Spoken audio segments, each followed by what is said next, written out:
Olá, eu sou a Carol Nogueira e esse é o Item Mais da CNN. O bastidor é o seguinte: o Ministério da Economia está analisando a possibilidade de começar a vender de poder por meio de um projeto de lei, abrir mão de ações ordinárias e ações preferenciais que a União, o governo, tem da Petrobras. Qual seria o volume de venda? Um volume de venda que transformasse, que fizesse a União deixar de ser a acionista majoritária da estatal. Com isso, a União deixaria de ter responsabilidade direta, como diz o presidente Jair Bolsonaro, ele é cobrado e não pode interferir nas políticas da estatal, e passaria a ter as mesmas prerrogativas, digamos assim, dos minoritários, que podem exercer, por exemplo, o veto a determinadas operações. Mas, por ser uma estatal, por ser do país, o governo seguiria mantendo a prerrogativa de indicar o presidente da estatal e também, claro, de vetar operações das quais discorde. A última semana foi marcada por sinalizações do governo de seguir em frente com um projeto de lei que permitiria à União começar a vender ações da Petrobras de forma a abrir mão do controle da empresa. O governo manteria, no entanto, a chamada Golden Share, que o permitiria vetar determinadas operações da petroleira e ainda indicar o presidente da empresa. Hoje, cerca de 50% das ações ordinárias, que são aquelas com direito a voto, estão nas mãos do governo. Mudar essa composição acionária, levar a Petrobras para o novo mercado. O que significa isso na prática? A Petrobras deixaria de ter essa diferença entre ações ordinárias e preferenciais. As ordinárias são as ações com direito a voto. Hoje o governo tem 50,5% dessas ações ordinárias. O controle, quando a gente vê o capital total, então contando todo esse jogo de ações, ele detém um controle com cerca ali de 36,75% junto das ações que ele tem com o BNDES. Então, o que a equipe econômica está sugerindo, e isso está em debate, acaba com essa diferença, faz essa migração e o governo começa a vender as suas ações num primeiro passo com essas que estão na mão justamente do BNDES, que detém ações por meio do BNDES Banco e do BNDES Par, que é um veículo de investimento que está ali dentro do BNDES. No dia em que a CNN noticiou os planos do governo de privatizar a companhia, as ações da Petrobras estiveram entre as maiores altas na Bolsa de Valores brasileira. Encerraram o pregão com ganhos de mais de 6%. O mercado reagiu bem, faz parte do jogo. Mas privatizar a Petrobras é o caminho ideal? Quais são as vantagens e desvantagens dessa medida? Esse projeto de lei tem chances de avançar no Congresso? Para responder a essas e outras perguntas, recebemos no Item Mais o Gessner Oliveira. Ele é economista, sócio da Gol Associados e já foi presidente do Conselho Administrativo de Defesa Econômica. Gessner, muito bom falar com você, é sempre um prazer e confesso que eu estava morrendo de saudades. Bem-vindo aqui ao Item Mais. Eu que estava morrendo de saudades, Carol, um grande prazer, ótimo conversar com você e aqui nesse podcast. Vamos falar da pauta de privatização do governo, as privatizações que compõem essa agenda liberal que, de certa forma, elegeu o presidente Jair Bolsonaro. A começar por essa sinalização de uma privatização da Petrobras. Você vê isso como algo possível, Gessner? Para começar, privatizar a Petrobras tem vantagens e desvantagens? Olha, tem, Carol. Na verdade, é possível, tecnicamente. Não acredito que o presidente tenha um plano, efetivamente, para privatizar a Petrobras. É possível, se falou em Golden Share, etc.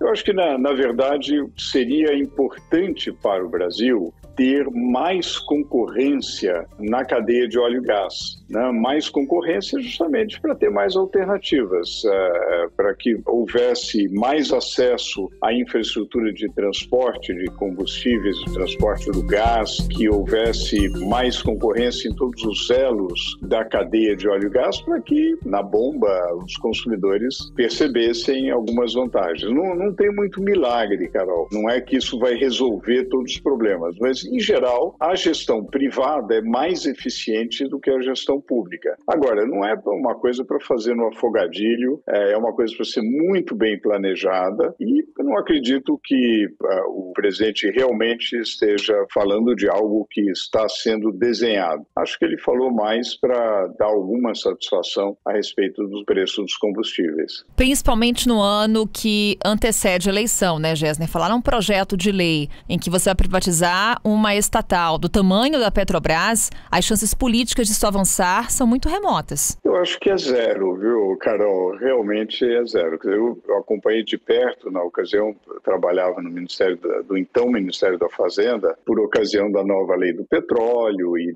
do fim do monopólio legal da Petrobras. Um processo extremamente complexo, que exigiu várias mudanças constitucionais, muita discussão, muita resistência. Não é algo para ser feito às vésperas de uma eleição. Se quiser pensar seriamente em privatização, é preciso pensar realmente num processo de 2, 3 anos, com muita discussão, muita transparência e planejamento, Carol. Olhando para a agenda como um todo, a gente fala hoje em privatização da Eletrobras, privatização dos Correios. Como é que está o pé dessa agenda, Gessner? O que empaca as privatizações aqui no Brasil? Olha, eu acho que há duas grandes dificuldades. Primeiro, há uma resistência corporativa muito grande, né? A gente viu no caso da Eletrobras. São só os funcionários, a gente sabe que, infelizmente, a gestão estatal costuma ser empreguista, ou seja, empregar muito mais gente do que precisa. Isso quem paga é a sociedade. Mas além dos funcionários, eu não quero aqui generalizar, é óbvio que há bons funcionários, muito abnegados, competentes, etc., mas no geral a gestão é ruim. A gestão do Estado é ineficiente. E há vários setores que se beneficiam disso. Há segmentos políticos, alguns partidos e políticos que se beneficiam de ter acesso, influência nas compras de uma grande empresa estatal, nas políticas dessa grande empresa estatal e até nos cargos mesmo que uma grande empresa oferece. Então é por isso que a gente, durante muitos anos, bancou prejuízos dos Correios, serviços que não foram muito eficientes. Durante muitos anos, o investimento em energia elétrica por parte da Eletrobras esteve aquém do necessário para a economia brasileira. Então realmente, essa resistência muito grande e normalmente tem um discurso que diz não, porque é patrimônio nacional, etc., que na verdade não tem muito fundamento.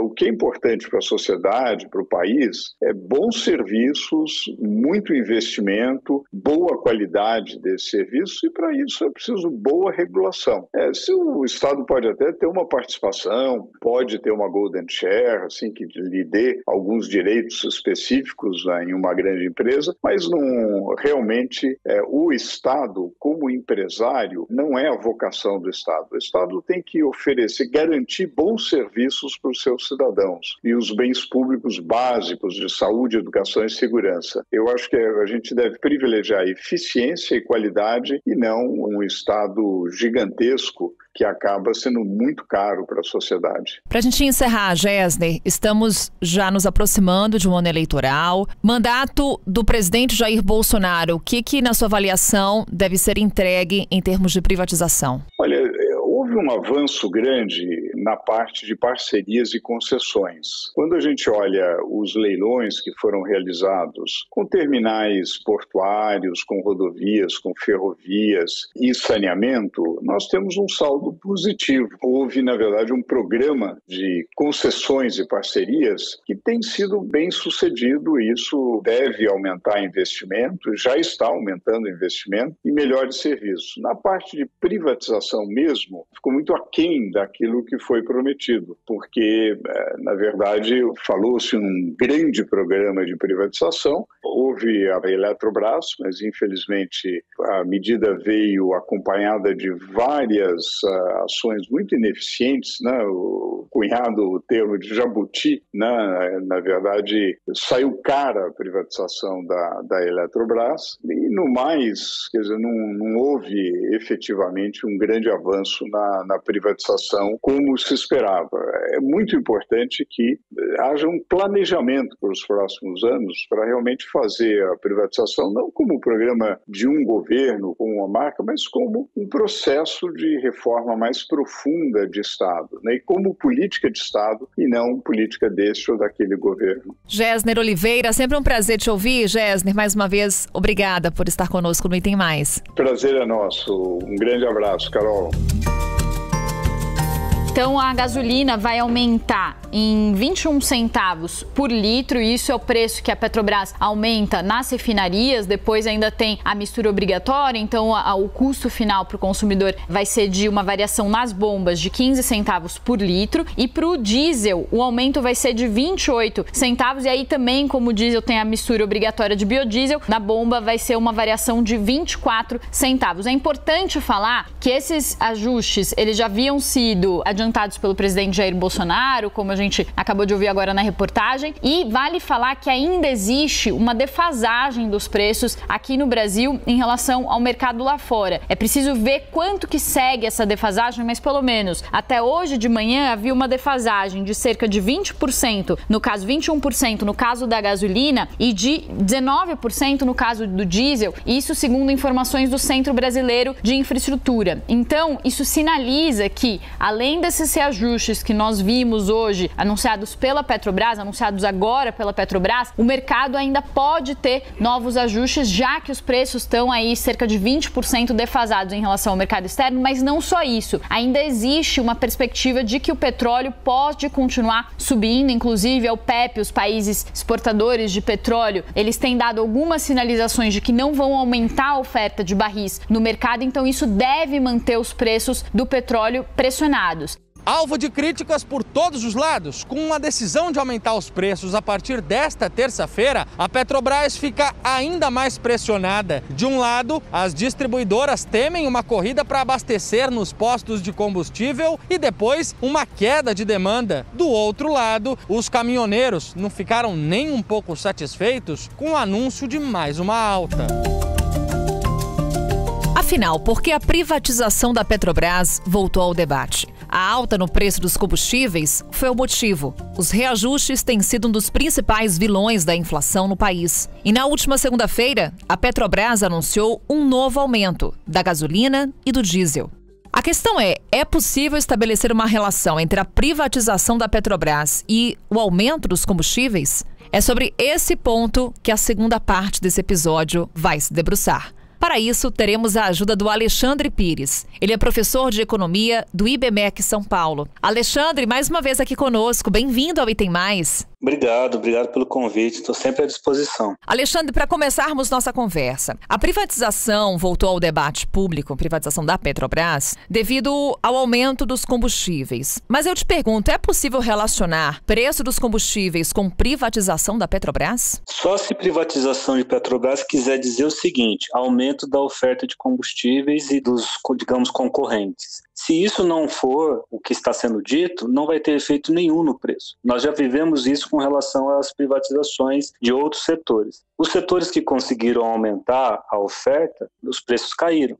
Telecomunicações, nós tivemos esse efeito, né? Ou seja, no fim, os vários grupos que adquiriram os seus lotes, depois foram tentando concorrer em outros lotes, e aí, no final, nós temos um pouco de concentração de novo, mas houve ali uma saída, digamos, por aumento de oferta. No caso da Petrobras é mais difícil, porque nós podemos até quebrar o monopólio, podemos privatizar a empresa, mas isso não significa que nós vamos conseguir ter mais oferta de combustível, encontrar mais reserva de combustível no caso da nossa costa. Nós não vamos, digamos assim, automaticamente conseguir influenciar a OPEP, que é o grande articulador dos preços mundiais do petróleo. Então, há um pouco, digamos assim, de ilusão com relação a essa saída, mas, sem dúvida, talvez um setor um pouco menos monopolizado, com um pouco mais de facilidade de entrar concorrentes, fizesse com que o Brasil tivesse mais oferta de combustível. combustível. E o que acontece? A Petrobras tem a sua política de preços, que segue o mercado internacional, Alexandre. E essa política de preços começou a ser questionada. Porém, anteriormente a ela, a gente sabe o quão danoso foi a Petrobras fazer uma contenção do repasse dos valores aos consumidores. Qual que é o equilíbrio disso? A política de preços da Petrobras hoje, ela está no caminho certo?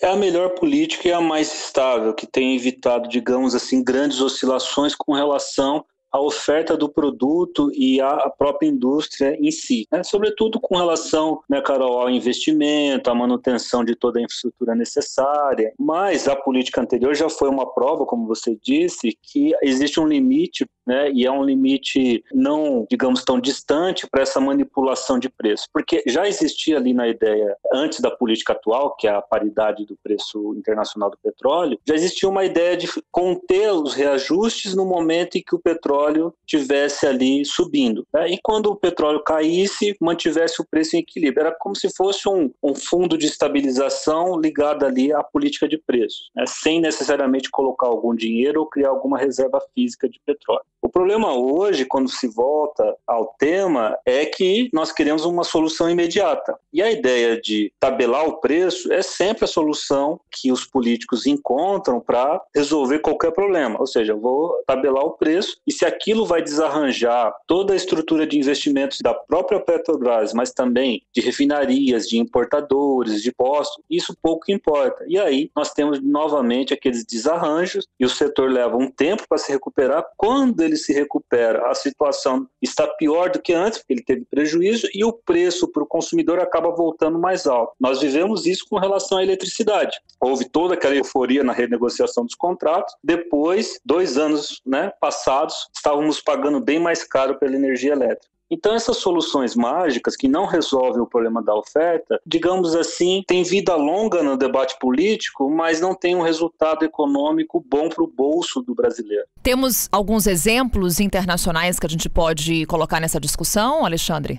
Então, sim, existem várias políticas de regulação e de setores que operam ou de modo monopolístico ou de modo privado. Alguns setores foram se liberalizando, sobretudo o britânico e alguns setores europeus, mas em lugares como os Estados Unidos, em que você tem um setor privado, né, você também tem uma grande reserva, você tem uma indústria que tem mais de 100 anos, você tem uma estrutura financeira, um acesso aos grandes produtores do Oriente Médio. Então, as coisas lá podem operar de uma maneira um pouco diferente. E, além de tudo, eles têm uma vantagem, né?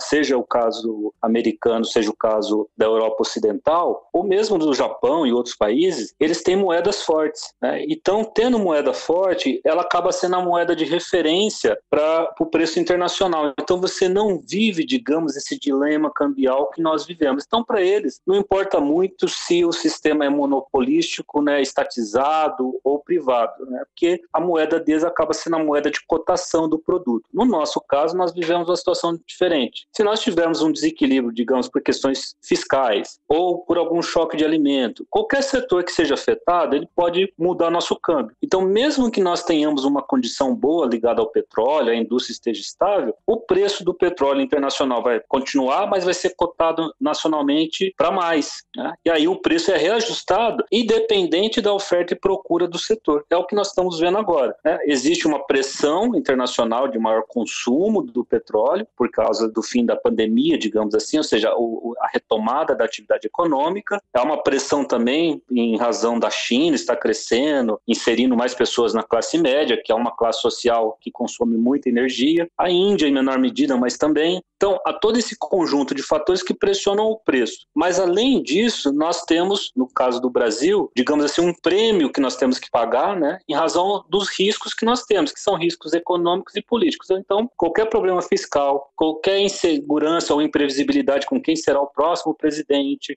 qualquer dilema ali ligado a algum setor que está assim, mais enfraquecido, enfim, tudo isso acaba se refletindo no nosso câmbio. E aí a tendência, como nós vemos ultimamente, é que o nosso câmbio siga pressionado. E aí um problema sério sério. Ao longo dos últimos, digamos, 5 anos, o preço do petróleo para o brasileiro costuma ser em torno de $1 o litro, praticamente o que um americano paga, só que, claro, o americano tem uma renda bem mais alta. Então, o que nós vemos hoje? O dólar está, digamos, 5,60, né? Costuma estar ali o preço oscilando em torno dessa média, no caso, né, ultimamente está um pouquinho acima, em torno de 6, a média nacional do preço, e aí, o que nós vamos ter? Qualquer variação do câmbio vai refletir no petróleo, independente da situação da produção nacional do petróleo. Esse é um problema mais grave da política, né? Porque é uma decisão política e não de mercado. Ainda que eu adote esse sistema, que é um bom sistema, da paridade do preço internacional, nós temos que lembrar que ainda assim é uma política, é uma regra, né? Não é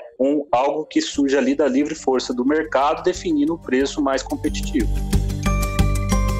E por aqui também há uma outra discussão, diferentemente do que está acontecendo no mundo, que é a questão do ICMS. Esse debate em torno do imposto que está na Câmara dos Deputados, governadores pressionando inclusive o presidente do Senado, já que está em discussão uma mudança do cálculo do ICMS. Governador Romeu Zema, por exemplo, anunciou que em Minas Gerais haverá o congelamento do ICMS sobre o diesel. Qual que é o peso do ICMS em toda essa discussão? Essa mudança de cálculo, ela se mostra viável no nosso país? O congelamento, como fez o governador Romeu Zema, é uma medida eficaz? Ela é eficaz porque ela cria um efeito imediato no preço que vai chegar para os combustíveis, né? Nós sempre temos que tomar cuidado para saber se está chegando para o posto ou se está chegando na bomba. Então você conseguiria, com uma medida de desoneração, ter um efeito ali já para, digamos, para o próximo mês, né? E como você teria, digamos assim, qualquer variação de preço do petróleo tendo um aumento também do tributo, você congelando, como eles estão propondo, criando uma cota, né, como se fosse um selo que tem que ser pago,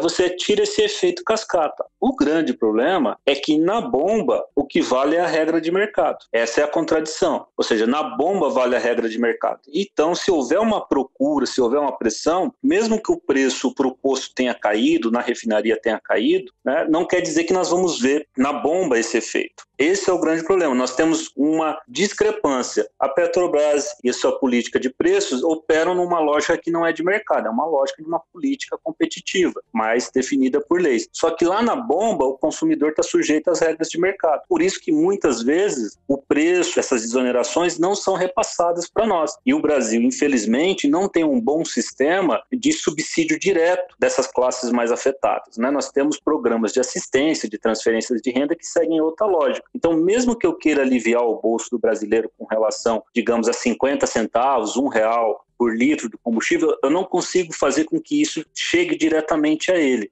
Mas é uma saída, é uma possibilidade, porque o ICMS oscila um pouco, mas ele chega a compor de 20% a 30% do preço do combustível. Então, se você conseguisse desonerar tudo isso, seria relevante. Por outro lado, os estados todos têm caixas bastante apertadas e eles também não querem abrir mão de receita. Então, provavelmente, caso tudo isso passe, o governo federal vai ter que criar um fundo de compensação dessa política emergencial de preços. E aí, claro, nós sabemos que a conta vai ser sempre paga pelo contribuinte. De uma maneira ou de outra, nós vamos acabar pagando isso. E seguimos pagando, né? Como sempre, Alexandre, sempre o consumidor sendo penalizado. Obrigada mais uma vez por essa conversa e a gente te espera numa próxima oportunidade. Obrigado pelo convite, estou à disposição, Carol. Grande abraço. Por aqui seguimos fazendo as contas e trazendo informação para você. A gente se vê na segunda-feira. Um ótimo fim de semana para você e até lá.